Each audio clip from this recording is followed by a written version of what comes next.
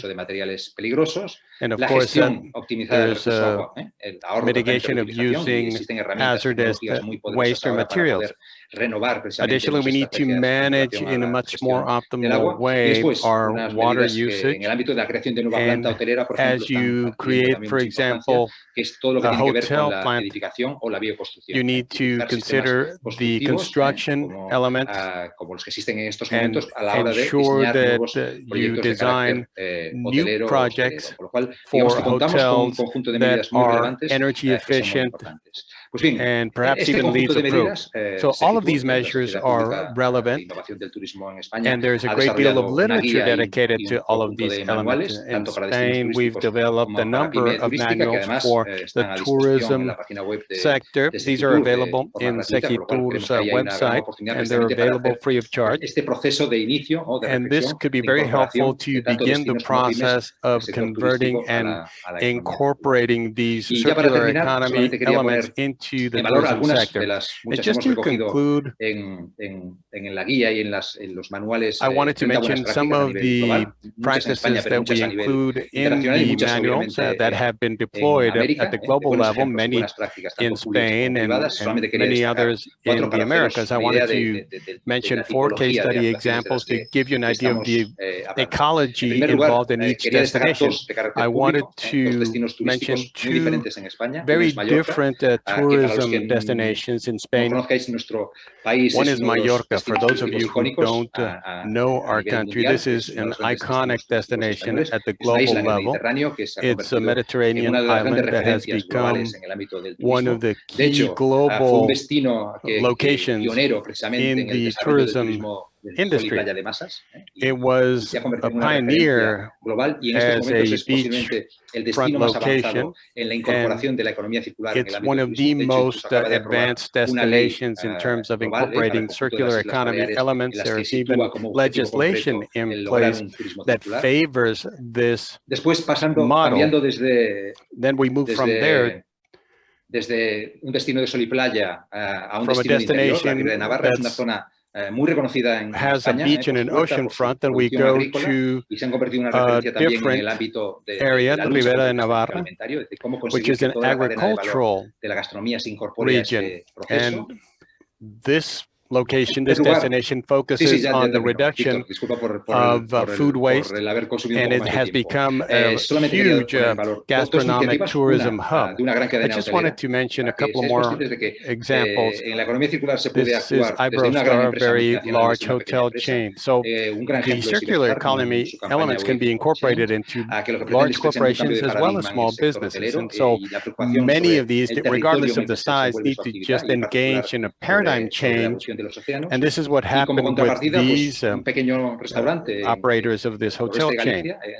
Another example is a restaurant, Fogar de Santiso, which is a pioneer in the incorporation of circular economy elements.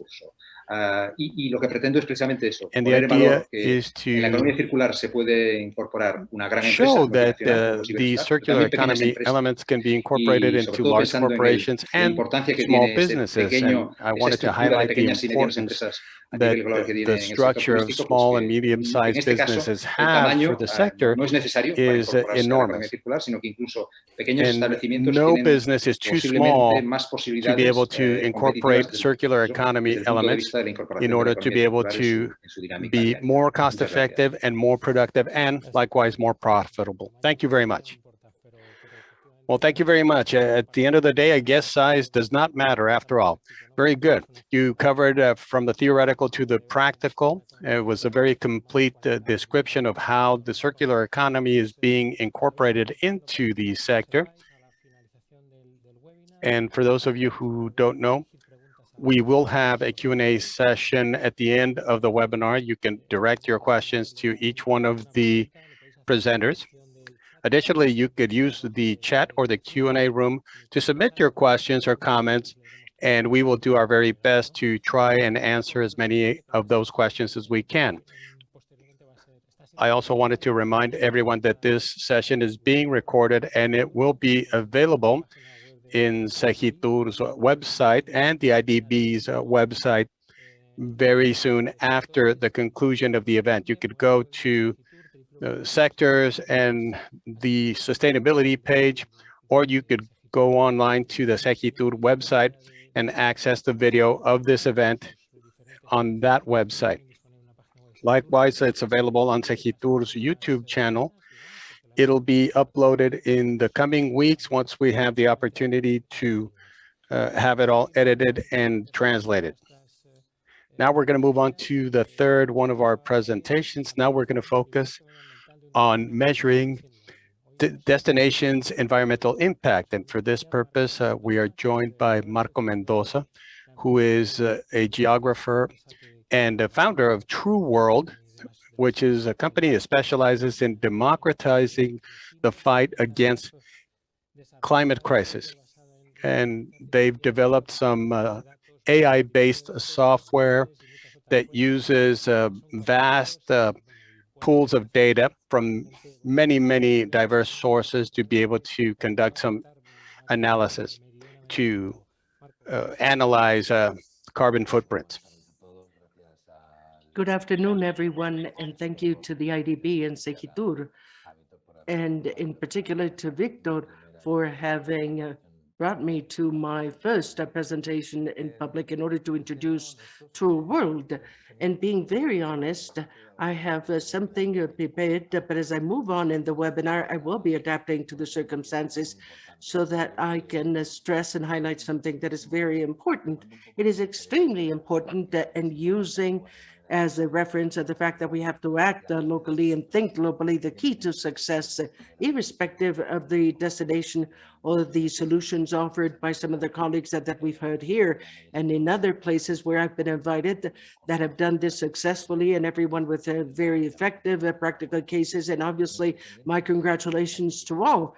But aside from the fact that we've been invited now to talk about the implementation of blockchain and machine learning in our project, it is a tool, a mechanism that will show you how these are adapted. But essentially, what our company has done is after over 20 years of work, in 2009, we started creating the digital spin-off from MIT in Boston, where we started creating this digital twin. And I have to be grateful to over 190 students in 5 universities that helped us create this Earth digital genre. And after that, we've been hanging on to these different technologies. I will attempt to be somewhat dramatic, talking a little bit about us. We are a technological company that acts as a cooperative. I have to say that perhaps that this is one of our last presentations as a company, because our trend and our spirit is to become a foundation in the near future. And when you get to know our project, you will understand why.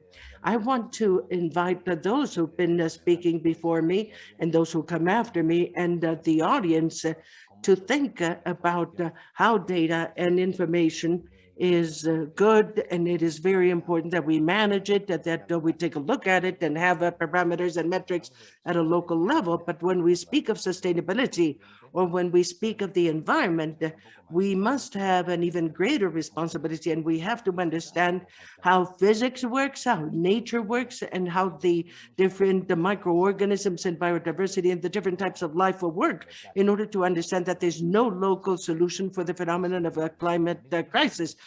And the same way, it is a utopia to have a sustainable tourism.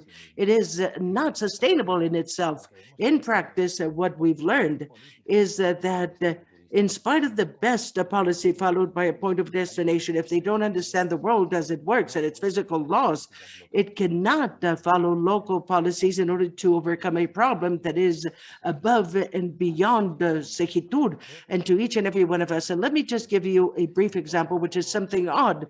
And taking into account the bigger destination, and that was being presented by the colleague, let me tell you that in the past, in May this month, pollution in the northern part of the island, and we're talking about a high potential area. We're talking about the northern part of the island of Mallorca, an area that has a huge potential and value for the creation of biodiversity, where we find one of the big planes of the plant that generates oxygen and taps more CO2 than any other plant in the world, had environmental health and air quality indicators that were 73 times above the means that we should have in Mallorca.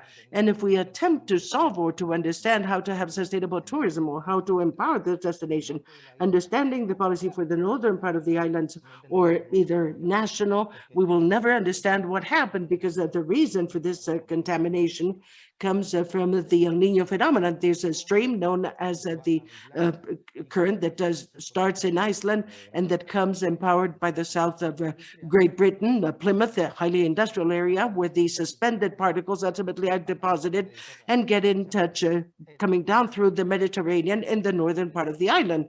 So therefore, the relative humidity and contamination cannot be managed from the city itself or from the island itself. So this is a little bit so that we can understand in a way why we always understood that even though we later on attempted, because we can never reach the whole planet, unfortunately, in order to have local actions, but we did try to have the culture that it is necessary to understand the planet as a whole, that it is necessary for all these businesses or these destinations that are already part of this intelligent tourist destination and those that will be joining this in the future have to understand that all of us, our greatest goal should be to create a hub where all this information that we're getting with our different softwares, our different clients and success stories should be managed and developed from a data science and understanding, so that later on we can apply the knowledge that each one has obtained. But ultimately, what we want to contribute as True World is that we're a geographic information system, a GIS, where we implement and we integrate different layers. In this case, we have different software. We also implement the Hotel platform. And above all, we are highly connected to communication systems on sensors that are part of these ecosystems, but understanding that this gives us a fine layer of information applied to a given moment, a certain moment of a concrete activity.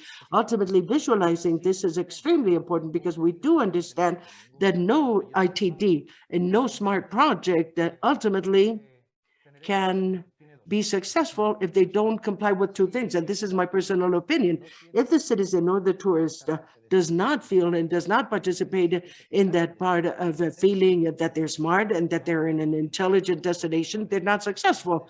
Even though the budget for that tourist destination has been the best or not, the citizen, the local person, the person who's living there on a daily basis must be able to feel it and integrate what is known as engagement. And on the other hand, if we don't take into account the rest of the factors to empower tourism, when we have not analyzed the capacity for implementation of microorganisms, and I can give you many examples where we have an action that from a tourist point of view is really powerful in order to attract, depending on the tourist activities, and maybe an area too outside the ports. This is damaging a system because maybe they have 73% more of the capacity that we find in that corner where we now find it, and we have a new tourist attraction that is extremely sustainable. Therefore, I'm saying that there's a huge responsibility that I have in my project, and I've developed everything that I want to do in activities, but now I have to ask the earth, because perhaps that part, that coastline, that port, that wharf has something to say. And if it has something to say, then this is where we start using the concept of machine learning, artificial intelligence. And for those who are not acquainted with this knowledge and with this information, and I will not go into the details, but I will be very quick because I believe that this is quite boring. And if you're interested, then we can get into the details with artificial intelligence. And everyone knows why AI is a machine that can imitate human reasoning. It is used for many things, but especially it is recently used in order to create predictive models through machine learning and to force a little bit the trend of consumers or consumption.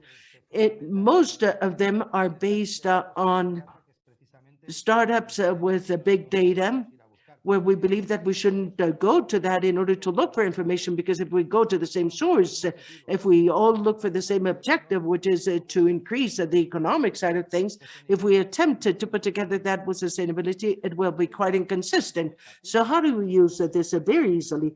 What we've done in this case is to show the machines through algorithms to correlate the data, not only meteorological data, but also climatic data.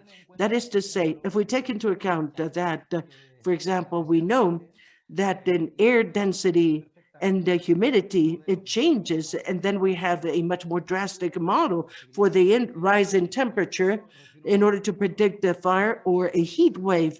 And this can be predicted simply with an animate station or a sensor, but the real way of seeing or anticipating this is perhaps through the interpretation of satellite data, where we've shown that the frequency of waves, because of the coming and going of a latency, can very well predict when we will have a heat wave based on a predictive model. What will be the rainfall, the relative temperature in 2070 anywhere in the world?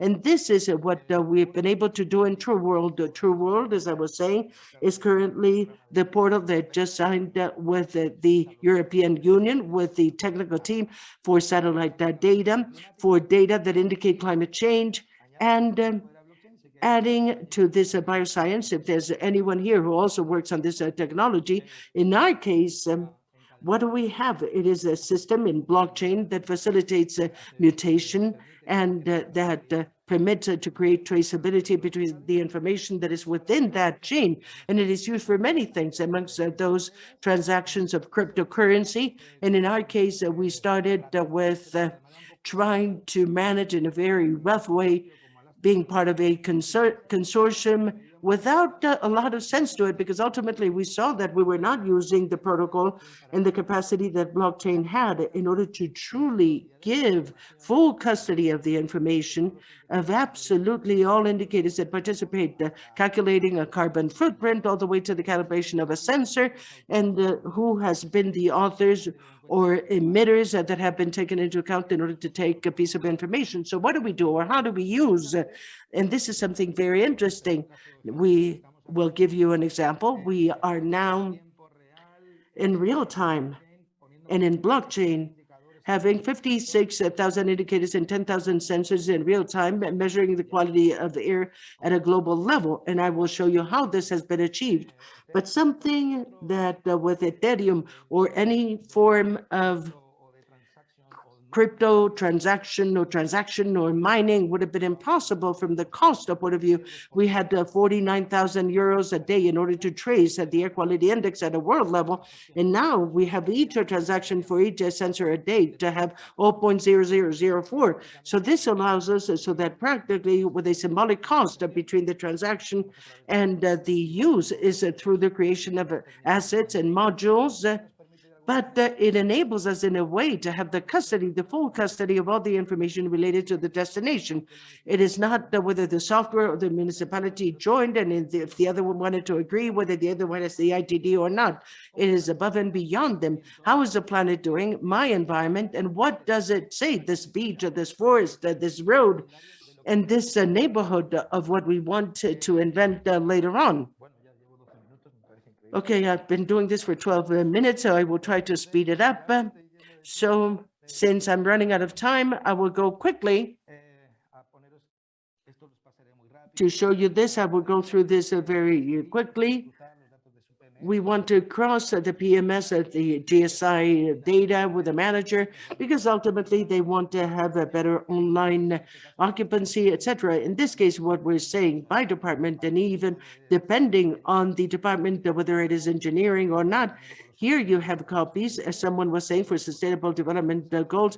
Obviously, on the 22nd, we won the award for the innovation and development, the Go DDS, and let me quickly show these because if not, we'll never get to this, but I cannot move forward. I will attempt to talk and show this. For those of you who are involved in hotels, this is a platform that visually, it is a dashboard with some steroids. On the left-hand side, we implemented the GIS. Everything goes through a place. And what we do is establish a correlation because we know perfectly well that depending on meteorology and prediction forecast that we have, we know whether we should send the tourist to activities in open air or others. If it is better to have policies in order to use air conditioning systems, because we know that we have a mean temperature, and if you go beyond it, the effort that has to be deployed by the machine starts generating the mathematical calculations, and ultimately they're less efficient, and therefore you end up with other policies. In this case, here we have all the different indicators that you can need in a smart device. So you have a probability in the water. This is machine learning. It doesn't come from any sensor. And this is an example on how we correlate market occupancy data, nomenclature that the hotel sector is very well acquainted. We have the files on installations, facilities, the capacities for cooling and heating of the entire complex in order to give you some assistance and know how this will be affecting you tomorrow when you go to the different geographic area, so that we can have a command center, which in this case is connected to a DNA. In this case, they were not connected to sensor 7, but it will always be connected to geolocation and satellite information. Let me move on to something else. There's something that I want to show you, which is important. This is another case of True Ports, a project that we presented for the Port Authority of the Port of Baleares, which is a system where through the sensors and the meteorology stations that they already have, we've been able to correlate this in order to calculate the environmental impact and above all the resilience capacity and the cargo capacity that we have in coastlines, ports, and destinations regarding having, as I was saying, an execution of the port and the wharf, the marine sector, much more efficient, taking into account the turbidity, the dumping that are key components in area 2 of a port, which is this area 2, which is not seen by the swimmers because it doesn't come out in the pictures, is where microorganisms and flora, fauna, and biodiversity is highly significantly damaged. If you have sensors or if you have the software on the port, if you come to an agreement, you will not be able to see anything until you have the geolocated information and satellite information. For example, our teledetection for leaks of hydrocarbons and oil on the ports is with the pixels of images. You are not able to get this if it is not with robots or other infrastructure or much more costly infrastructure. And let me now go to another resource. I apologize, we have to move on. When we speak of digital twins in all the areas of performance, and if some colleagues are working on specific cities, this is what True World finds its core. This is an example of how we implement that, and we cross geolocated data sensors and satellites with government data. This is a digital twin for the city of Geneva. We have a portal of 23 digital twins that are already operational, and the total in the globe. And this is what True World creates, the digital twin. Your software plus all you do but handled in real time with satellite information, with all the data, with custody point-to-point and blockchain technology. And this is a practical case. In this case, they wanted to know the section of the point, the moment where we have to pick up the children and the industrial dumping and how these affected the different areas where we have rainfall dumping, and we recreated the map of what was going to be, in this case, the best path for public transportation services. Obviously, many of your projects come into this. The circular economy was a key in the purpose of the objective in the city of Geneva. And what we wanted was to have a 3D presentation, digital presentation, completely correlated with the data available, not only what is facilitated by the destination or what is provided by the client. Ultimately, we do have a certain responsibility regarding the speed of data, and we don't work specifically for any private enterprise or a specific destination. We bring in that layer of geographic information, satellite, global information, and with that, as I was saying, we are a company that currently has an agreement with NASA in order to enter the information, the data. As a corollary, I want to show you this example. This is the most important part that is not working. And last but not least, I wanted to show you, you will see at the beginning, our observatory, climate change observatory.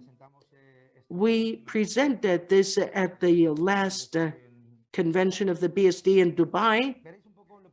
And you will see the first thing that was done by this is a simulation of how the sea level rise will affect the coastline all along, taking into account the contamination of the water level, the sea level, salinity in agriculture, which enables us to create these images of the air quality, looking for the traceability of data, discover the real health of our planet, not looking for the same source, but interacting with 17 different sources, and currently creating 1,700 satellites.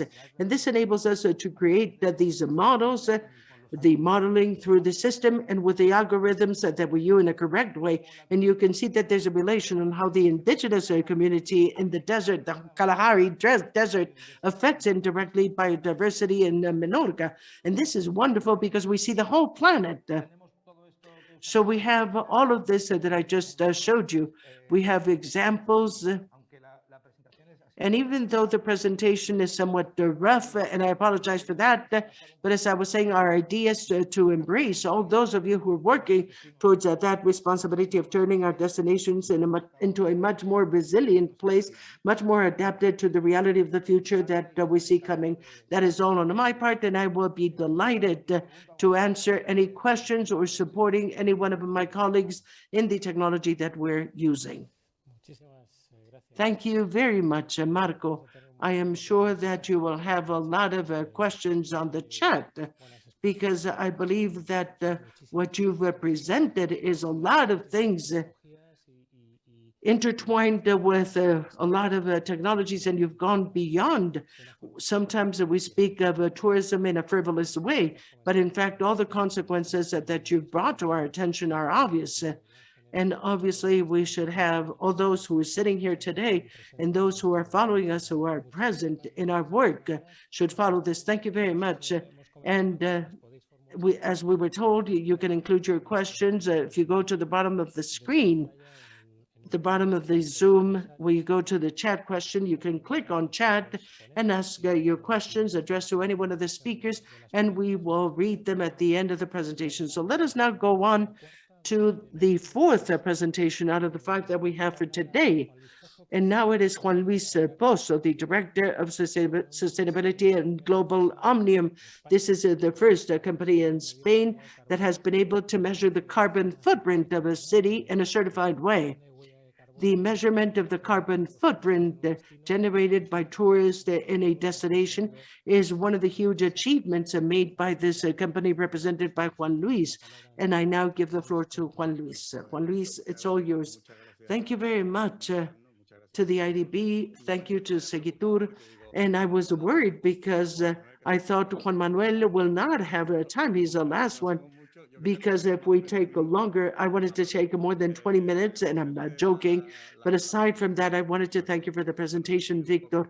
And above all, to say, first of all, as a comment, irrespective of showing the first slide, that in fact, we have not gone through that exercise of a carbon footprint because as the presentation was showing, calculating what the impact of the carbon footprint will be. We're the 10th global generator. We are Water of Valencia. It is a commercial trademark. And in this case, we manage something. And therefore, this is a blue planet where we live thanks to water. We should never forget that water is a social gap of climate change. Water will lead to huge migrations. And I was surprised by Marco's platform on how we can see the impact at a global level, and particularly by seeing a little bit that we insist again on the fact that we're experts in the world of tourism because we're really the 10th tourist operator in the country with the number of visitors because we operate two major aquarium, the Oceanographic in Valencia, 1,850,000 annual visitors. And with that, we understand a lot about the biodiversity and in this case, recovery. We're the United Nations reference for everything that has to do with the cleaning of the seas and oceans and the huge amounts of waste and garbage that we find. And that we've developed a lot of technology that the city of Valencia asked us to help them in order to go through an exercise that seemed to be quite complex and that was based on two concepts that were used by Marco, machine learning and everything that has to do with the blockchain technology. It is based for data tapping in real time to certify the data in real time also. And having said this, let me go quickly to these words. For me, I believe these will describe the main thread of what I will attempt. As you know, Robert Louis Stevenson was, in this case, an English writer, the 19th century, famous because of his main work, The Treasure Island. But he left these words with us where he told us that we're all travelers in the desert of this world, and the best thing we can find in our travels is an honest friend.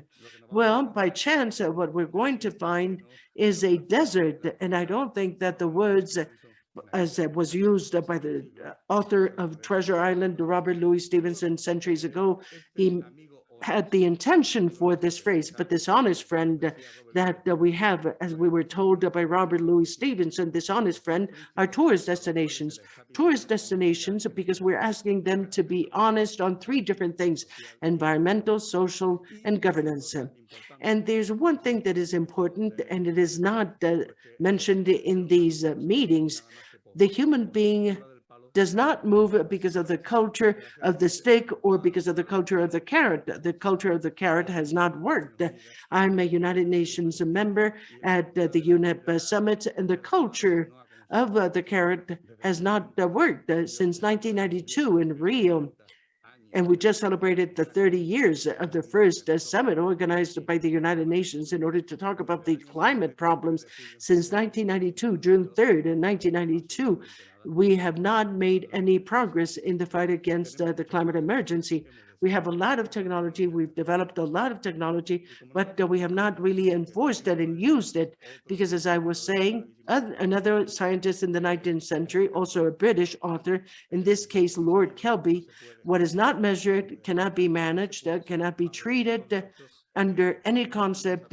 We cannot do that because we don't know exactly. One of the serious problems that will be solved at the COP27 this year, the big progress will be that finally we've come to an agreement on how to measure. How are we to measure what is happening? Because now there's a huge problem that we face that we call as dual accounting. In this culture that we see coming, which is a culture of the stick, we will be forced to measure with a standard that has already been adopted at the latest summit, to measure with a standard and certified with a standard the reality of the impact that we have.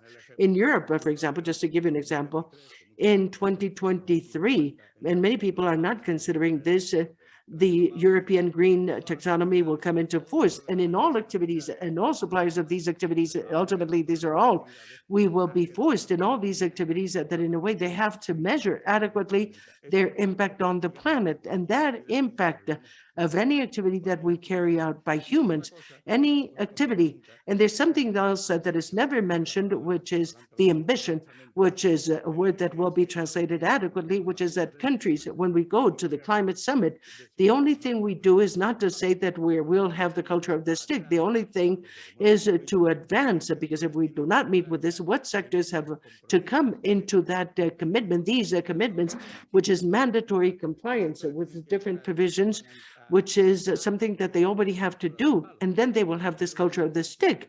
And just to give you an example, at the last summit, the maritime sector came from 2025 to 2024, and the tourist sector, which is the one that foresees that at the summit in Egypt this year, we will advance a couple of years, several years. Having said this, so as not to get bogged down on this one, that is why tourism and the carbon footprint becomes an exercise of competitiveness in the present and the future, because obviously, if we don't do this, then we will have the culture of the stick. We will have this coming upon us. And I will not go into converting a tourism into impact. I will say this later. What is happening, and for this, we need very good tools, such as the one presented by Marco, in order to adequately appraise these impacts and have these simulations. But I will essentially go into explaining the how, something that humans have a negative trend to do. Each one of us to row, as Marco said, each one rows in its own way. In reinventing the wheel, we do it every day. So this was an exercise by chance requested by the City Hall of Valencia, an assistance cooperation in order to go through this exercise. And then the exercise of Valencia became the European City of Intelligent Tourism. And this is our reference of One Planet Vision for a Responsible Recovery of the Tourism Sector, how to develop this decarbonization of tourism in action in the case of Valencia. This was done a few days before the Glasgow conference, so a bilateral conference that they have with Japan, in order to compare the best practices that we see in the different European countries on carbon neutrality. And the only good practice that we found in Spain in any sector was tourism in Valencia. And this was a best practice through a Japanese multinational that is being implemented in different European cities. Therefore, as Marco said, what we have to do is come to an agreement in not reinventing the wheel every day, not to miss one more day in this concept of climate change. This case during the pandemic became the world reference, and it was published all over in the international mass media, how Valencia became the first city in the world, in the UK, in Canada. It was spread all over to show you a video and move quickly. Valencia is committed with attaining the SDGs of the Agenda 2030. Climate change is the main challenge faced by our society, and therefore Valencia has decided to deploy actions in order to combat its impact and to become a tourist destination with a neutral footprint in carbon and water. We're taking the first steps. Valencia has been the first city in calculating and certifying the carbon footprint of tourist activity. By enforcing an innovative digital system, we can determine with precision total emissions, and in each one of the components, information that is essential in order to define and implement actions for reducing and offsetting. Moving forward with a roadmap, Valencia undertakes a commitment to managing in a more sustainable way an essential resource, water, a capital that is already the European city with the more efficiency thanks to investments in infrastructures and digitalization that were carried out. Taking one more step, it now becomes the first global destination in calculating and verifying the water footprint. By applying innovative technology, we know the impact of tourism in all uses. We know what the consumption is in each one of the chapters that make it up. And we have the basis in order to reduce it amongst all, because a tourist destination that manages its environmental impact favors the quality of life in the city, a local economy that is more sustainable, and the conservation of natural ecosystems. It promotes savings in costs for businesses, both by redesigning processes as well as reducing the consumption of resources, and allows residents and visitors to enjoy a more sustainable environment, a safe, healthier environment. A project promoted by the City Hall of Valencia, which is developed by these foundations. Visit Valencia and Waters of Valencia. Bueno, voy a pasar esta diapositiva porque no tiene I'm mayor. going to skip over this slide. It's not that important, but I wanted to just focus on a couple of topics in the time I have left, and that way you can see that I'm trying to stick to the time allotted. I'm going to focus on what Marcos was talking about earlier from the standpoint of tourism. What we've tried to do in Valencia, and I'm going to use the footprint example, is we're placing citizens at the center of the problem.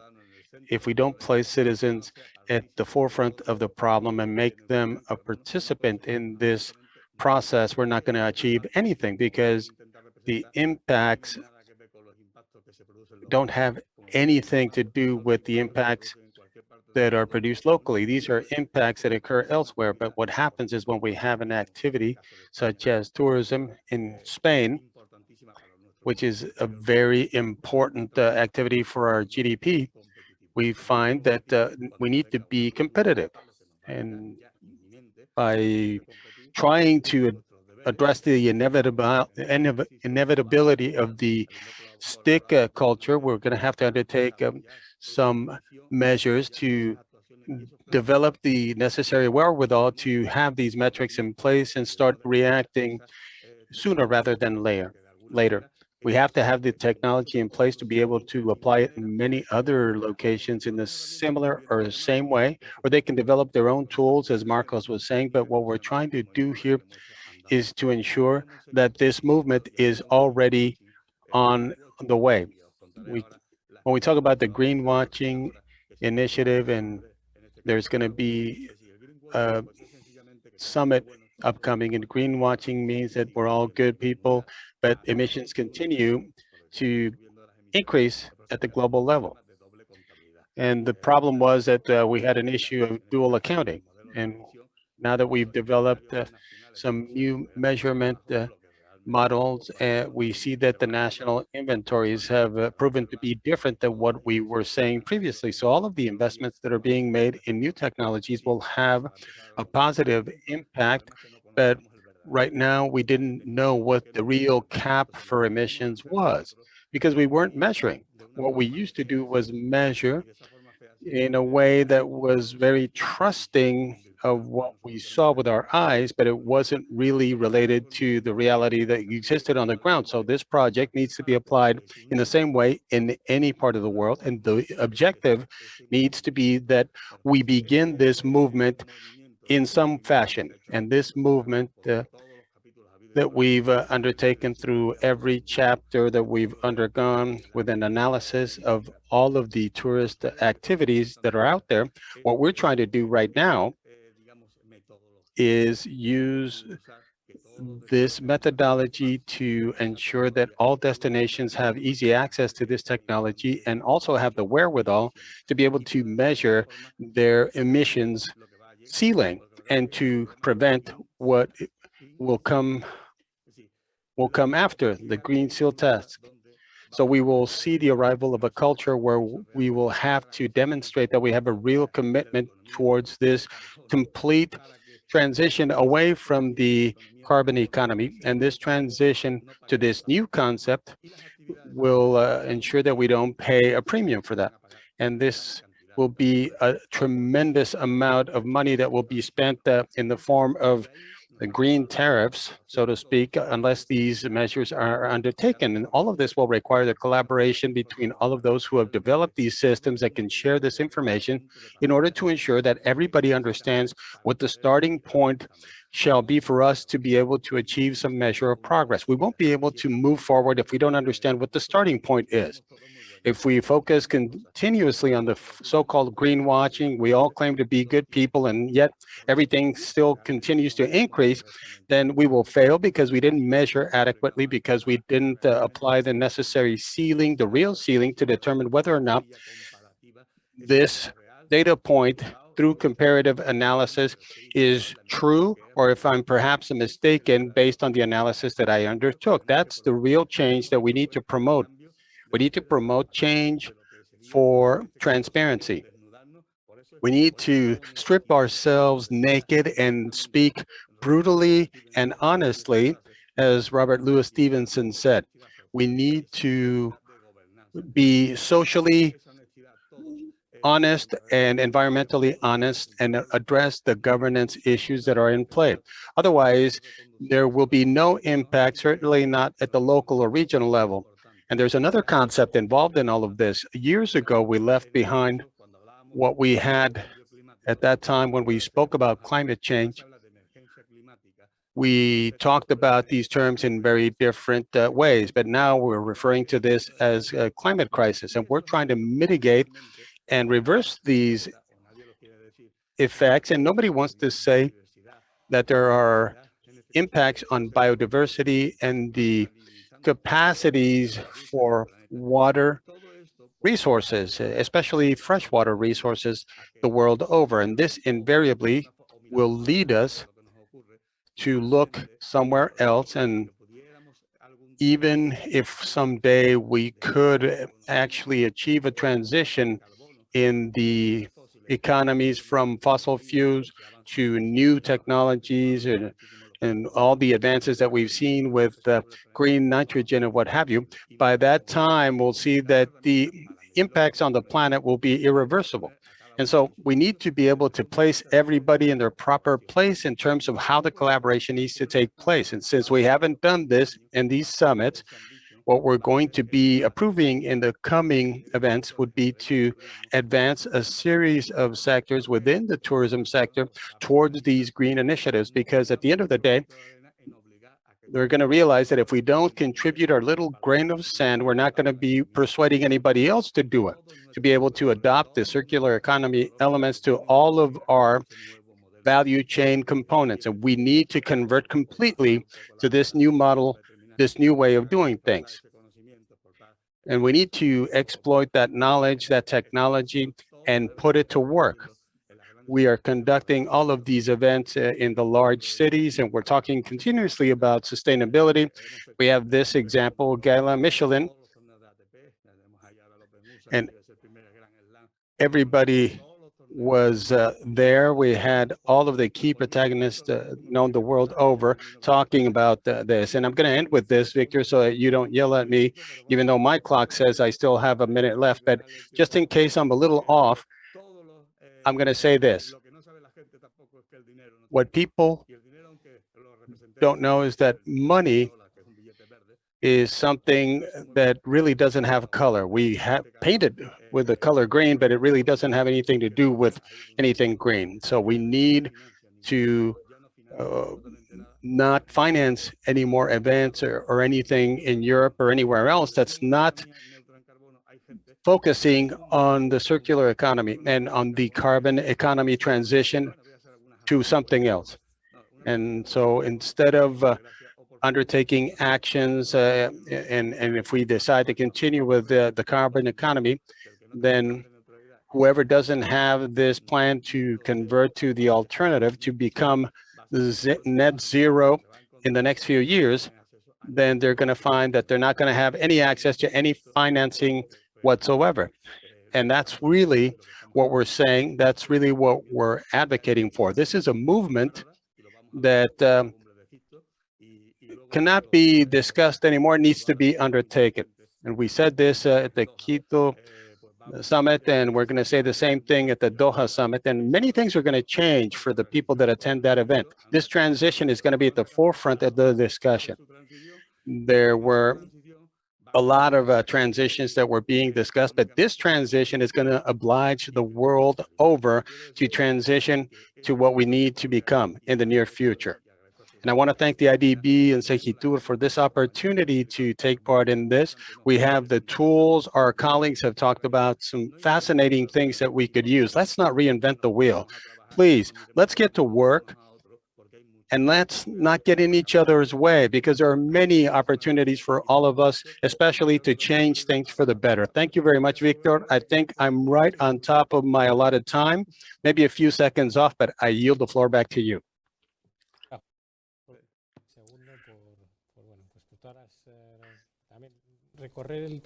Well, thank you for discussing the Valencia project. It's a project that has been renowned the world over. And it was wonderful for you to describe it to the participants in today's webinar.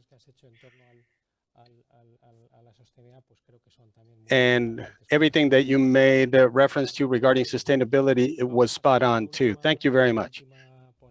Now we're going to move on to the last presentation of this afternoon. We're also going to try to discuss applied technology to sustainability, especially in the tourism sector. In this case, we have Professor Juan Manuel Corchado from the University of Salamanca and the Center for Artificial Intelligence Research and Science, and he will talk to us about achieving a balance between the destination and load capacity through blockchain. Good afternoon. It's a pleasure for me to be here. I will start by introducing myself as a researcher. I work for the University of Salamanca for a number of years. I've been working at the ERA Institute that works on artificial intelligence issues. We also operate a tech lab, and there are 180 colleagues that are coordinating different projects in different parts of Europe with IoT Digital and E4U. We also work extensively in cybersecurity and other fields. As you can see, our core business is AI. We couldn't really talk about doing anything with AI without having secure systems, and this involves cybersecurity, machine learning. All of these things are inevitably interlinked. We also have IoT, both applied to the tourism sector, Industry 4.0, smart grids. All of these fields are very important. We work in all of these channels. Some of these have applicability to the tourism sector, such as bioinformatics and biosciences, that allow us to understand the impact of certain activities related to tourism on the environment. And we also have other related fields such as fintechs or intelligent textile systems, smart cities. We also include precision agriculture, precision livestock breeding, and we connect this to rural areas. These are some of the areas in which we work. But I want to explain briefly what all of this related to blockchain is, but Marcos covered it really well. I'm not going to dedicate too much time to this, but I did want to say that when we talk about blockchain, we primarily use this as a tool to engender trust, transparency, and security, and all of this based on good communications, because when we are really saying that we're using blockchain, as you can see, it's a chain made up of several blocks. Each block is made up of information, and what we do with this information, using the hash concept, we put this into a block that's always the same size and has a certain amount of information, which passes on to the following block, and that one has or serves as the information, the prior information to the next block, and after a while you have an entire chain of linked blocks that allows us to ensure that everything that's been stored there is something that is unchangeable. And this is also something that we can share across all nodes and terminals. Now, the advantage for the tourism sector is that there are many public as well as private institutions that take part in that sector. And all of those who take part in this field can avail themselves of a node. And in that node, we have all of the information in encrypted form. And all of the information that can be accessed by each node is available. And it's not just available to all, it's shared by all. And so we have complete and broad distribution of the information, but it is stored in a way that is completely safe. None of it can be changed in any way. It doesn't cost any money because it's being managed by our center.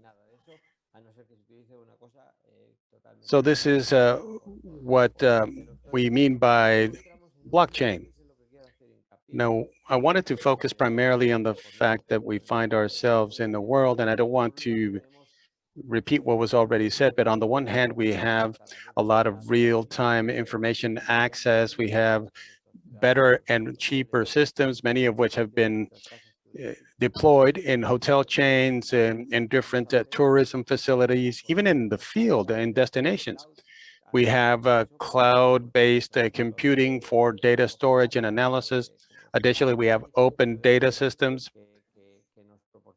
And there are many systems that can provide a great deal of information, even satellite information. We have a world of IoT available to us, but we also have cloud services that are very affordable and that allow us to manage and operate our data in a very good way.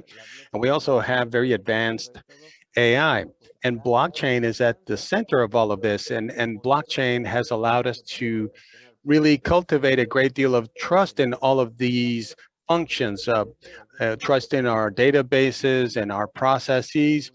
And when the public wants a suggestion, they don't just want to use AI as a black magic box.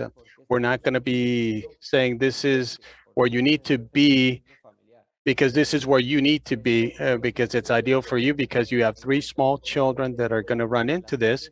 And we are plainly sure that many families with the young children have visited this particular destination, that park, have stayed in this hotel, have gone to this beach, and we have a 90% degree of certainty that this will be satisfactory to your needs. And so when we have this capability available to the relevant entities and operators, and this allows them to guarantee and identify in a very distributive way that all the data that you have and all the analysis that you've done based on that data is reliable, transparent, and precise to a certain degree. So what we do is capacity load balancing through blockchain to provide guidance to tourists through intelligent algorithms and through the use of digital twins. So what is the point of all of this? Well, first and foremost, to facilitate the non-concentration of large numbers of people in small open spaces. There are many mathematical models that are well known that can predict that this is going to happen if these conditions are met. And so you can use some techniques, apply them to these mathematical models to avoid these overflows or these overcrowding situations because they tend to be damaging both to the destination and to the tourists. And in some areas such as Formentera that have large influxes of people, and suddenly for a small island state or a small island, they have a tremendous overcrowding situation with the inevitable problems. Now, the biggest problem here is the data, how to get to it.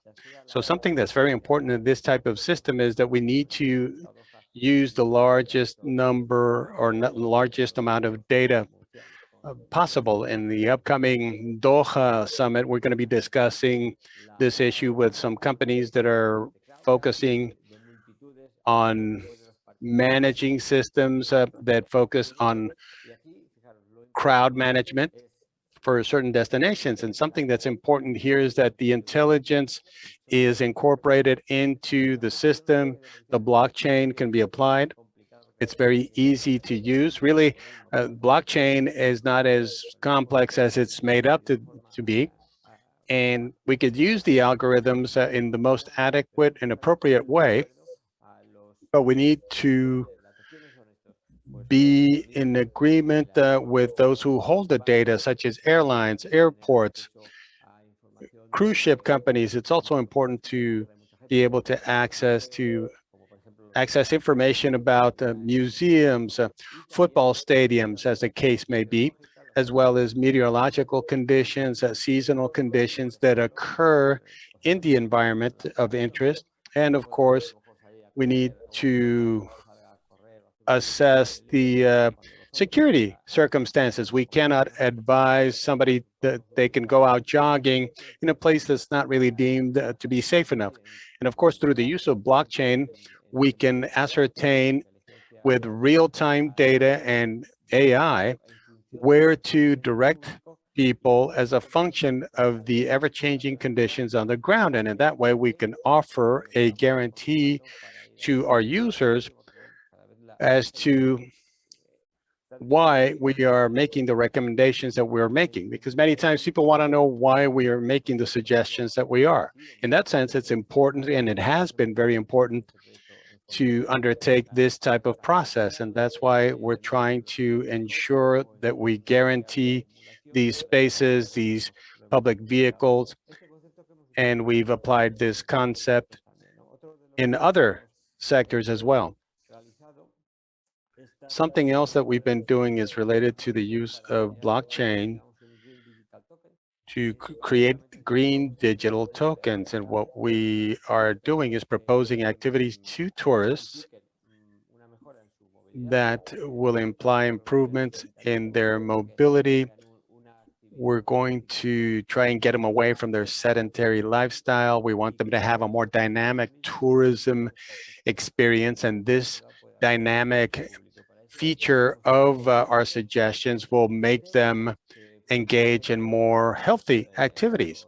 And through the device or through the use of different platforms based on the Internet of Things, we can generate green digital tokens for tourists. Of course, all of this requires the approval of the local destination authorities and other stakeholders, so that if you're riding a bike and you arrive at a certain town or village, I might use these digital tools to invite you to have a refreshment, and you could use your green digital token. And how can I use this system or put it into place? We could have a station there that can not only monitor the activities, but also take payment in the form of these tokens. And we can see through the use of these engagements with these devices who is actually visiting that location, and we could issue a digital certificate that says this person that was riding a bike has arrived at this location, and we've given them a green digital token so they can use it to consume a product or service. And so they don't have to pay for anything out of pocket because they engaged in this experience in a certain way. And clearly we want to be able to distribute the benefits in an equal and fair way. We cannot just favor certain locations, but for this purpose, we need to understand what people's needs and interests are. And we've done a number of European projects that consider some behavioral elements in all of this. Now we see some of these applications here, .net, which is a completely free app, and it allows you to create clusters, and you could make predictions, categorize, optimize. All of the information is very important. Any information about the location is extremely important. Any activities that are available. If we could come to an agreement with the destination operators or managers, we can certainly make something very interesting of this. We can make this an open map, so to speak, and all of this is easily done today through the use of these types of tools, many of which are available free of charge or at a very low cost, and include a great deal of information. And this would be of keen interest to all of the stakeholders because they could capitalize on the existence and availability of the information and then use these systems to benefit not only the tourists, but also the destinations, because all of this would also create a great deal of data, which provides more information about tourists to the local operators, which they can use to make the necessary accommodations and adjustments in their marketing or operational approaches.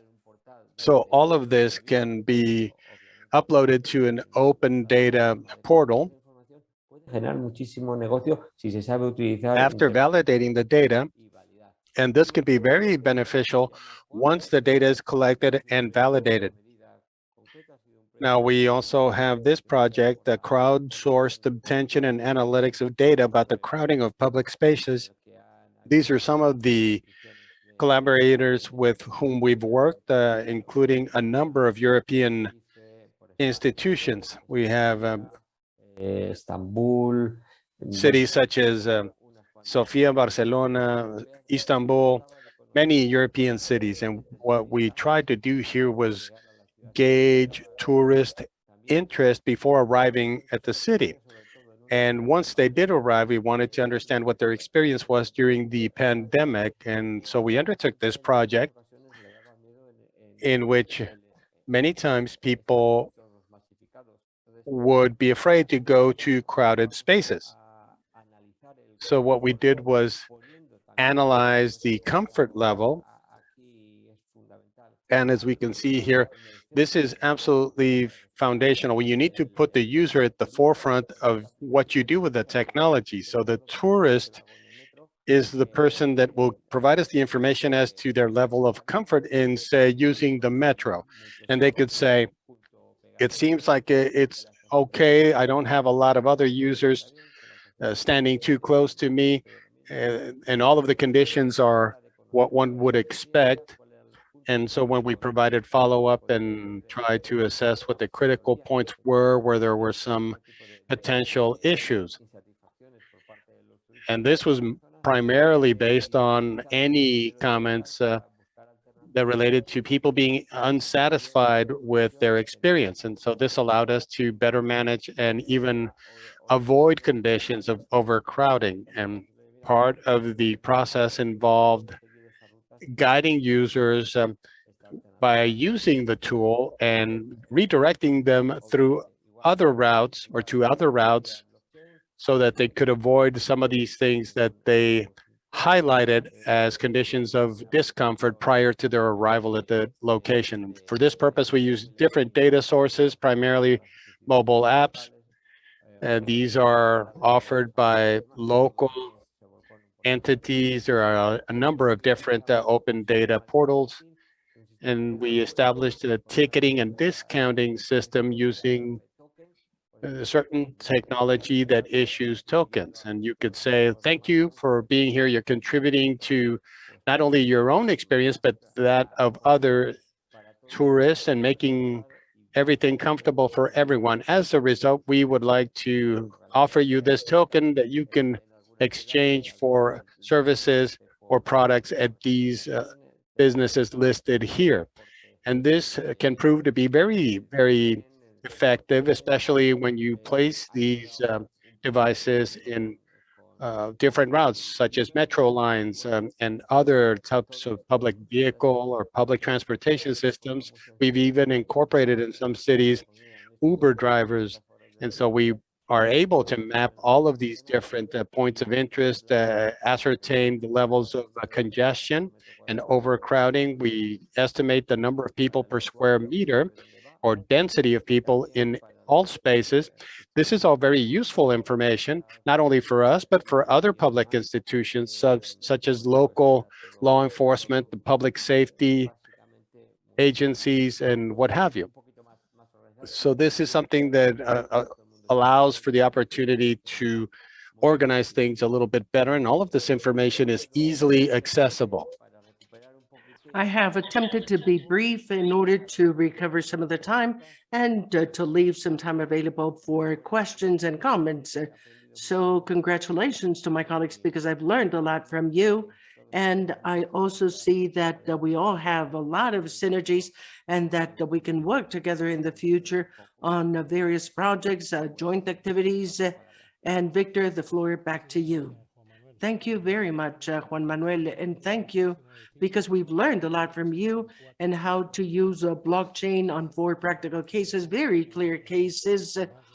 And I don't think that they were known to everybody. It seems to me that they were quite interesting because they illustrate several cases at the city, the island, different environments, very interesting. So congratulations to you. Let us now move on to the Q&A section. Let's see the questions that we have on the chat. We won't go through them because they have to do with the recording of the session. And let me take advantage of this to let you know that this session is being recorded. Later on, it will be published on the website of the Future Tourism Department of the IDB, iadb.org. You can see this in the upper part of the screen, which says sectors, and under that, sustainable tourism, and you will find the 2 recordings for this session, as well as the one that was held on Tuesday, June 14th, that had to do with technologies applied to tourism, and also on the webpage of Segitur, as you see it on the screen, SCGITTUR. So without further ado, Nuria, let me give the floor back to you to go through the questions. As some were repeated, let us try to concentrate these on one area. Nuria will ask the questions as we receive them. Yes, I will ask them, but I will begin with the last one because I think it's interesting and it affects all participants. And I believe that this is something that we must all take into account. Can you hear me? I lost the sound. I can't hear anything. Well, I continue to talk. What strategic areas for talent development are necessary in order to face these challenges? Well, if you want me, I can start. I believe that it is essential to really get to know what you want to know and what you want to do, to get to know the area, the tourist site, in order to be able to transmit what the real need is. Those involved in artificial intelligence, specialists in tourism, that is essential.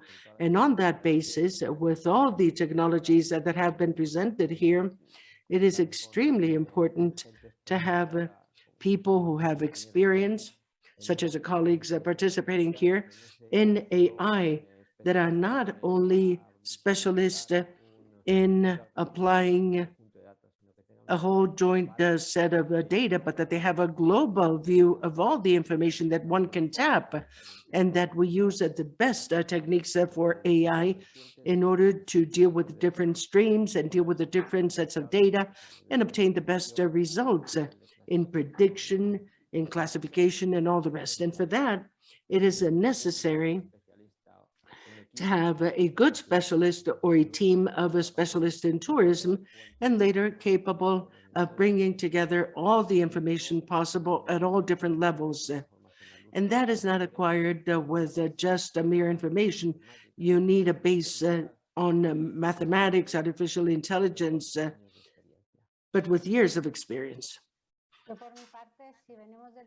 Well, if we come from the tourist sector, I believe that you have to be trained in these new methodologies of intelligent tourist destinations, and with this new planning, which is much more global, than not only the tourist sector, but it also includes the territory, and having the specialization in which you have the global map, because as colleagues have said, our colleagues have notions about artificial intelligence, but all that is arriving, all that is being developed and created, we do need specialized courses, but we need special courses, special careers that develop mathematics, engineering, and from the tourist sector, there's nothing else to do but to learn everything that have to do with the pillars of an intelligent tourist destination, an ITD, and then to go to another specialization which calls for other university profiles.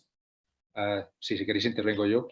Yes, Sí, creo que el reto que tenemos en el sector turístico the es atraer challenge that talento we de have in otras the tourist disciplinas. sector is attract Creo que the talent from other para los disciplines. retos, los desafíos que tiene We el have sector, the hay challenges que faced by the sectors, hacer atractivo el and sector to this, so we turístico have to make the a tourist sector profesiones que attractive seguramente to en el other pasado no hemos professions that in the conectado past directamente con el have sector not been turístico, directly ¿no? connected Esto to nos the tourist ayudará sector.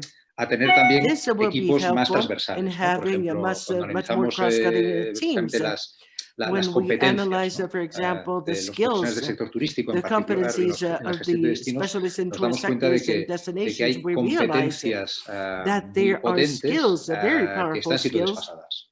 that are Y being que, just sin left embargo, aside, competencias, neglected, por ejemplo, and en el other ámbito del skills, conocimiento, ¿no? for example, Además, knowledge. aprovecho para felicitar, no quise And I hacerlo do porque want to take intervenía después advantage de mí, ¿no? of Pero this felicitar moment to a los ponentes congratulate. que I vienen detrás didn't want to precisamente do this, but the por el other salto que han speakers, dado precisamente en el área because del of the conocimiento leap del sector taken turístico. on knowledge in the Encontramos tourist que sector. existen muchas So we carencias, por find ejemplo, en los entes that de there gestión are del destino en el many ámbito del lacks conocimiento, ¿no? in En el ámbito de managing saber tourist sectors interpretar on knowledge los and datos y knowing how to transformarlos después interpret data en and to herramientas later on que permitan transform them políticas into públicas tools o that políticas will enable us to have en public el ámbito policies or privado, ¿no? Con lo policies cual, in the private sector. And creo with que that, sí que I vamos believe hacia esa that figura we're headed towards que hemos this detectado, ¿no? Como figure that we've detected necesidad dentro del sector turístico, as en a el need caso nuestro within the español, pero tourist sector. seguramente In our que case cualquier in Spain, territorio a nivel but global no doubt encontrará any este tipo territory in the de world necesidad de will competencias, ¿no? De face figuras como la this gente de need la for skills sostenibilidad of de people la economía circular. such as the Y agent for the necesitamos circular personas economy.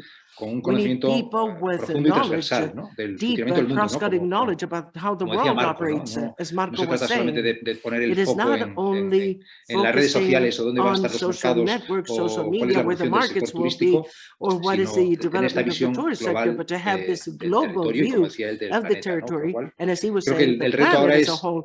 I believe that the perfeccionar las challenge competencias now is to las personas que improve trabajan en el these sector skills of turístico the people working in the tourist y sector, reconvertir a muchas personas and to que reconvert this seguramente people that no doubt sus competencias eran muy necesarias en el modelo had the que teníamos necessary hasta skills hace for 5, the 10, model that we 15 had años y 5, ahora 10, 15 necesitamos years que ago. hagan otras cosas, And ¿no? now we need them to Y en do este sentido different creo que things. eso, que And in atraer this talento de regard, otros we need sectores de to actividad attract y talent from transformar other también activity sectors, el and modelo also to profesional del transform sector the va siendo professional de los retos y model de futuros. of the sector by facing the challenges that come to us in the future.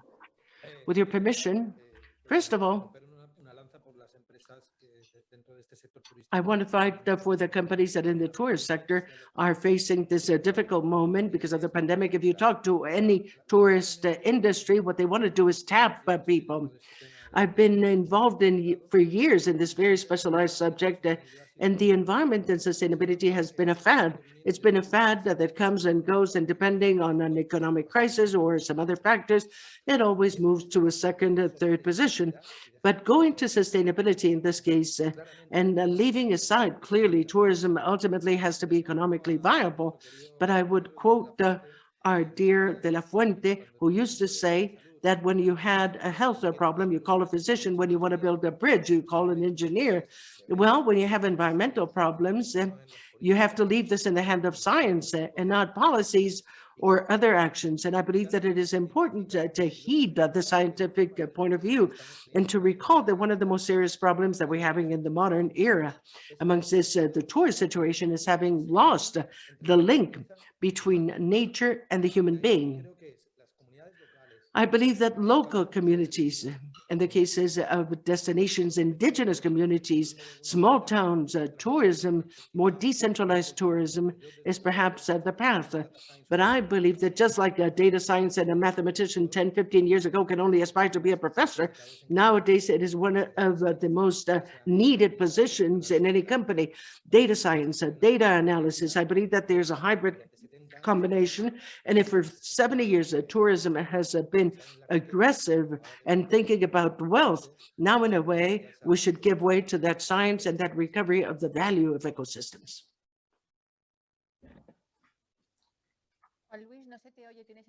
Luis, we cannot hear you. The mic is muted. apuntando lo que han dicho mis dos compañeros. Well, pointing to what my colleagues have said and what Celia said, talking about managing knowledge, which is the most important part of it, tourism must get rid of some complexes that have been kept for a long time, because they don't realize that when we speak of certain problems, because some believe that these are problems that tourism have, that tourism can revert that situation, but bringing about a positive impact, managing knowledge and those experts in managing what we all seek nowadays are the people that know how to manage data in order to provide the correct information. And I want to share an anecdote that I believe is interesting, because sometimes we lose sight of things. We spoke of the carbon footprint of the city of Valencia. The year after calculating the carbon footprint, I decided to go through a more complex exercise in certifying that footprint, but it was of interest to see the importance of tourism. The water footprint of the city of Valencia, which is a direct and indirect consumptions of water resources. For example, when someone eats a paella, we calculate how much of the water footprint for that paella is. And with this, I mean that sometimes we think of what direct water consumption, which is what is consumed from the municipal networks, from the water faucet, that consumption of water, that is nothing. 89% is consumption of indirect water resources. Saying this, and I say this because of the following, the footprint of the city of Valencia tourism is 74 cubic hectometers. When tourism is calculating the water footprint, later on it led to a recovery plan for the regeneration of natural water resources because of the footprint of that water in the consumption of the city of Valencia. The entire city of Valencia, with the 125,000 people, is 55 cubic hectometers. In a country such as Spain, with a huge water stress, what does that mean? The tourism will recover water resources so that the citizens of the city of Valencia will have water for the next 30 to 50 years, guaranteed, irrespective of how much the city grows. What does this mean from a practical point of view? Many a times that we don't share the importance of an economic engine such as tourism and the importance of managing the data and managing knowledge in order to create value. And we have to create value. We have to prove that tourism can release and grow thanks to the fact that we've come to a position where the human being by nature needs to move around. The human being moves because of nature. Let us not go into demagogical policies that we have to take a donkey. This is the 21st century. We need more efficient communication media. And we're evolving significantly. We have to continue traveling as quickly as possible because we have a right to move, to know, to see things, new things, to visit. All the countries that we have following us now are many that concerned because they believe that having access to a new technology is complicated. It is much easier than what you think. And what you need exclusively is to be endowed by that capacity to manage knowledge. We have to transmit those values and what can be contributed by tourism in order to recover the planet. We have a huge economic engine that can help recover the planet. And it is one of the most important things we can do. And with this, I conclude because I'm keeping my second answer for later. Thank you, Juan Luis. I have another question for each one of you because we've received too many and we cannot ask them all because we would stay here till 10 p.m. But I will ask one question to each one of you. For Celia, what they want to know is whether the smart offices are created from the offices in relation with the municipalities. If it is a mono destination, it is created in each municipality, in each city hall, from the managing entity, that is to say, the interdepartmental team that is made up by the people who will be working together for the development of the intelligent tourist destination. If I give you the example of Benidorm, it was precisely located in the area of engineering and urban science, and it cooperates actively in promotion, new technologies, and the rest of the components of the managing entity. And in the case of mono destination, this is being implemented in communities, calls for tender because of a supra-municipal entity. So every destination contributes to that smart office with the different KPIs or strategies that are needed in order to move together as a municipality, as a supra-municipality. Thank you. Thank you, Celia. The next question is for Marco. In fact, these are two because I cannot stop asking one of them. I cannot hold it back. The first one, the different participants have shown interest in how to become a part of True World. That's the first one. The second one, they want to know whether you have any experience with airports. Perfect. The first one, as I was saying, we are now, as Juan Luis knows, that there's a United Nations Assembly for the 21st century. We have several meetings, and our intention ultimately is within that chain of the European Union to have a recommendation for open source. So the observatory is capable of creating white brands for all those who want to use this as 3D information system and mapping, not based on Google or Google Maps, so as not to filter information or big data, but that it be native code applied to the destination and the concrete objective. You can send to info, to LinkedIn, and depending on your needs, we will give you geographic information systems that based on the needs that you might need.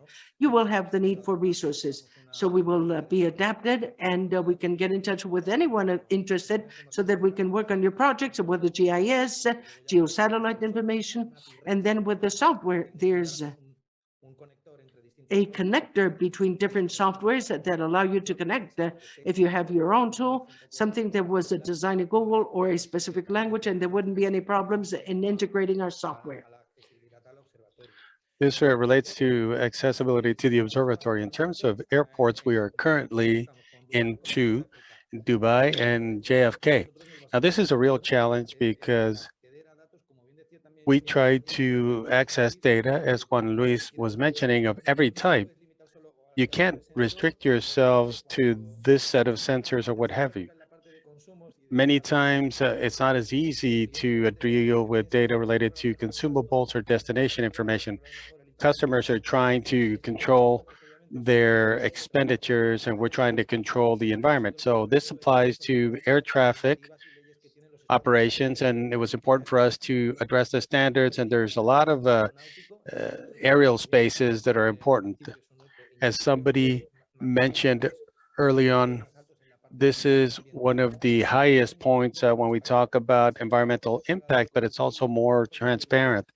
Beyond the fuel usage, I think that airline companies do divulge and disclose a great deal of information. So it's undoubtedly a challenge, and the mobility aspect is, of course, relevant, but it's not a small challenge when we talk about the environmental impact that the airlines have. Thank you, Marco. Next question is for Mr. Iñaki. Is there a tool to manage companies and destinations? Sí, Iñaki, sí, you yo have había hecho your lo mic mismo muted. que Juan Luis. Yes, I did the same thing as Juan Luis. I thought I had reminded myself not to do it, and yet I El concepto de did economía it. circular no tiene una herramienta, sino tiene un Well, we conjunto don't have a tool, but rather herramientas an entire disponibles suite en of función available de tools precisamente la cadena de valor de la based producción de on cada una de las the empresas de los destinos turísticos, ¿no? Con lo cual, production digamos, es value un conjunto de chain herramientas. of De hecho, each one algunas of de las the herramientas que se tourist han destinations. explicado hoy son muy útiles Some of the tools that precisamente we desde la mentioned today are perspectiva de la extremely useful economía for circular. management Con lo cual, yo diría que purposes la economía circular lo applied que to necesita es un conjunto de activities herramientas que related depende to del preserve and momento improve the environment. I o en think el that proceso de when we creación de talk valor de la about empresa, the hay que utilizar unas u otras. process Con lo cual of estaríamos hablando creating de un value for the conjunto de company, we need herramientas to add muy other importantes. tools, but we do have a very important and useful suite of tools available. The next question is for Juan Luis. You've talked not only about measuring the carbon footprint, but many of you participants want to know what actions they could undertake to try and compensate for this. Well, let me start with a basic premise. Be brief, please. It's very easy. There are a number of very large projects of positive impact in this environment regarding sustainability. There's an effort to certify these projects, and we're certifying the footprint for a lot of these sustainability agriculture projects. In Valencia, we're working with events through Gala Michelin, with a lot of events that have the Gala Michelin brand, and we are working extensively with agricultural stakeholders. So there's a very broad subset of activities being directed at sustainability that are undertaking this effort. And for Juan Manuel Corchado, Participants also wanted to learn a little bit more about the costs involved in acquiring these tools to manage destination sustainability. Well, the costs have a great deal of diversity depending on your tastes and capabilities. Right now, we are working on 2 projects. The first one is working with the tourism sector, and it involves airports and several airlines. And we have 2 really good databases that are Sabri and Amadeus. There are some others. And these databases have a cost per use of approximately 2 million euros per year. Now, for smaller things, airports have information and they have their own price schedules for that.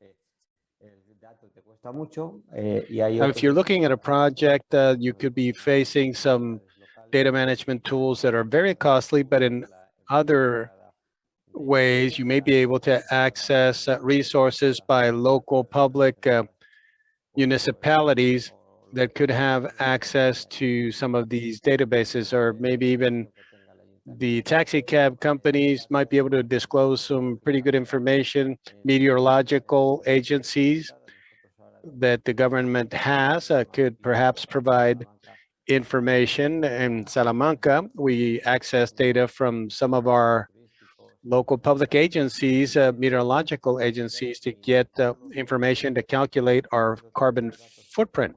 So there are ways to minimize the cost depending on what your needs are, but then you can try and create the profit models or business models to be able to capitalize on the information. And so you need to engage in other costs to maintain the data and update it.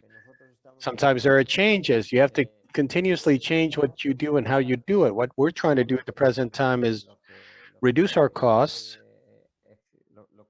and maximize what we have available that doesn't cost us very much money.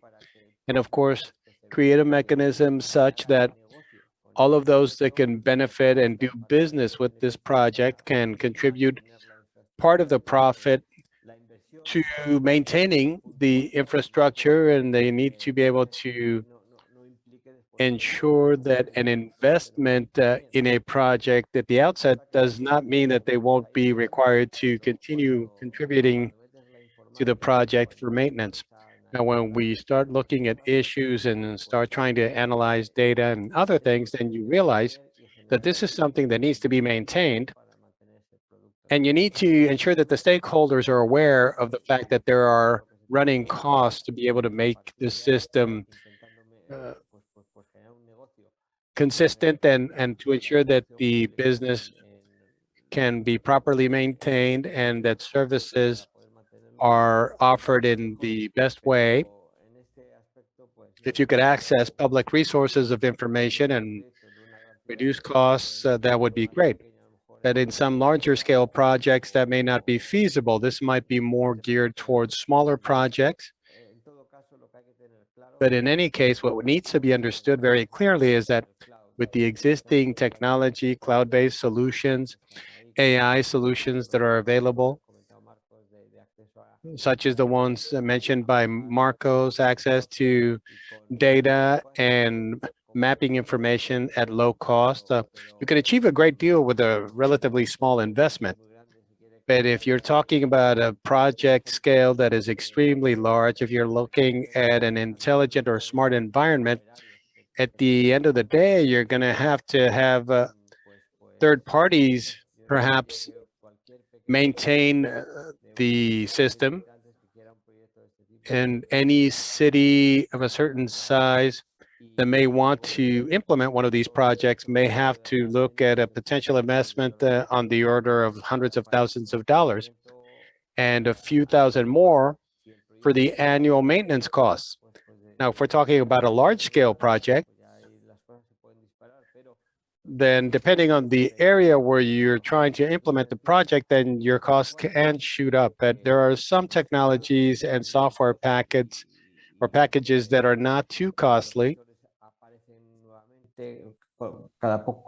And sensors are emerging all the time, new technologies, and we need to understand that these systems, for them to work, need to be properly maintained over time.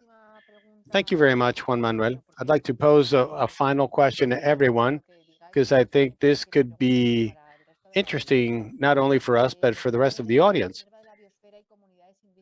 The question is from the biosphere and indigenous communities in the Amazon. They're talking about a large tourism project. What would be the procedure to follow to ensure that it's sustainable?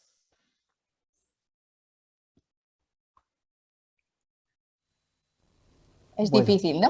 Pues la verdad, si queréis hablar alguno, por no quedarnos That's a tough question. Empieza tú y te sigo yo.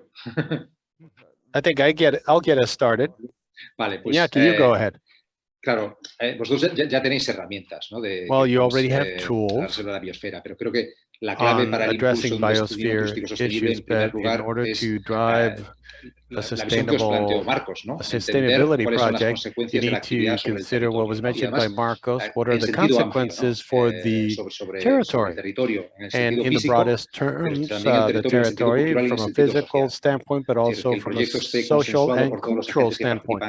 We need to ensure the proper involvement of all the key stakeholders in the tourism value chain. It's hard for me to refer to it as a sector because it's an amalgamation of activities. So you need to ascertain what the objectives are for each one of the sectors and all the key agents that would intervene in different parts of the territory. We're talking about civil society, local residents, local authorities, entities for the tourism sector, and you also have to involve the environmental stakeholders and what kind of impact this would cause over the territory, the cultural heritage, social conditions. You need to try and achieve a balance for all of these elements. As one of my colleagues was saying earlier, tourism is not per se a sustainable activity. There are always impacts on the territory. We need to understand these impacts and try to mitigate them, and also try to create some added value in everything that you do, which is what was pointed out by Juan Luis. So you need to try to generate economy and economic, social, cultural resources, and also work resources, create jobs. Sustainability demands that you create something with added value. This includes good quality jobs. You need to be able to drive different economic activities in the territory. So we are most definitely not neutral. There will be consequences of some sort. And we need to try to maximize those elements that actually create value in the territory. But this idea that no impact can be achieved is unfeasible. It's something that it's not attainable. So you need to, in the best of circumstances, mitigate the situation. This can be done through public-private partnerships, associations, key stakeholders, understand what's needed in the territory, understand what the impacts are, and then try to manage them appropriately, at all times creating added value. If we were to talk about the standardization, depending on the ITDs, if we were to concentrate on sustainability, they talk about different axes to be considered. On the one hand, what Iñaki told us, which is essential, but also the protection of the economy and of the economic activity. And above all, that environmental protection, which greatly promotes the quality of life and the social cultural impact. I believe that there's quite an important part of territorial cohesion on how to strike a balance on equal footing between the culture of social responsibility and those stakeholders involved, and also What the pandemic has taught us is that other part of resilience, how the destination has to work on that resilience.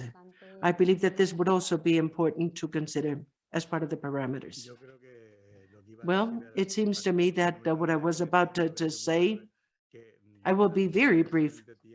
In the Amazon region, it has one of the great virtues that the planet has. Therefore, if we talk about the impact, not only the environmental impact, if we talk about the social pact, and concentrated on this because the social impact has absolute capacity in order to create that offset, that we should concentrate on the aspect of the fixation, setting of the population, the welfare generation in the environment without measuring the social impact that all projects that will be developed will have, not only on the economic side of it, but also on the other one, that there will be some compensation of the negative impact that the tourism has in creating a local economy, a circular economy, and all these impacts are nowadays measured. There's sufficient tools in order to measure these, and linking this to the environmental impact in the Amazon region, it has unique opportunities to offset this. And so not to stay on this because the environmental situation is covered. Let us take care of what is missing in many countries in the Americas for this to be able to generate the wealth from the social point of view of the establishment of the populations. That this is part of the indicators. I'm working on several projects on this, and we're now working in Honduras in order to have establishment of wealth by establishment of the population and creation of this fixation of this element. Okay, I would briefly add, regrettably, sometimes we talk about the biosphere or the heritage, mankind heritage. It should be a synonymous thing to something. Menorca is a biosphere reserve, and every summer they fund over 1,800 vessels, damaging the seas and the oceans that has a potential 12 times above any rainforest in the planet. So we have a long way to go in order to learn about this. And I've learned a lot about the importance of indigenous communities in order to participate. What we do have by information is a possibility that what happens there quickly has to have a much greater audience, a much greater public. And if there's a reaction by society with that content, then the public, that responsibility or not of their leaders is to teach them how there's a direct correlation, just like we have it at the places where we have women rulers that have a better environmental indicators. It is mathematically proven that where we have local communities and indigenous communities participating in the conservation of the natural environment, there's better yield of natural resources. And that has to be placed in value, understand certain tools, as Juan Manuel was saying, based on our pockets. And I quickly can tell you that there's a solution known as Cyber Tracker in order to work in areas of indigenous communities that need information or telephony. We have significant technologies.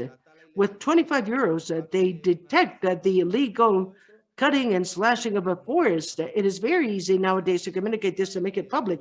And if the local pressure is not sufficient, at least the international, the social, and the media maybe can give a hand to that protection and then empowerment of these important areas that our colleague was talking about, which is the conservation of these tropical forest areas.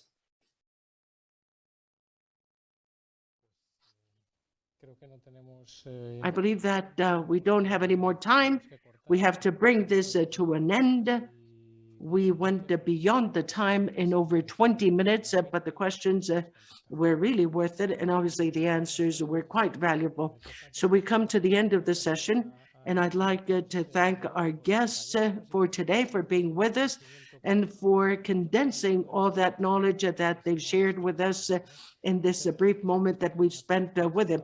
Thank you to all those who've been connected hearing these webinars. And obviously, I will not forget this. Thank you to all those sitting behind the scenes who've made these sessions to work out so well. Everything was quite complex, and thanks to the people sitting behind the scenes have greatly contributed. In a couple of hours, you will have the video for the two sessions, the one on technology and the one on sustainability. These will be uploaded to the IDB webpage of Future Tourism, iadb.org under sector sustainable tourism, and on the webpage of Segitur, you know, our webpage, as well as the YouTube channel. that is all on our part to wish you to be with full health, very healthy, stay healthy, and we'll see you soon.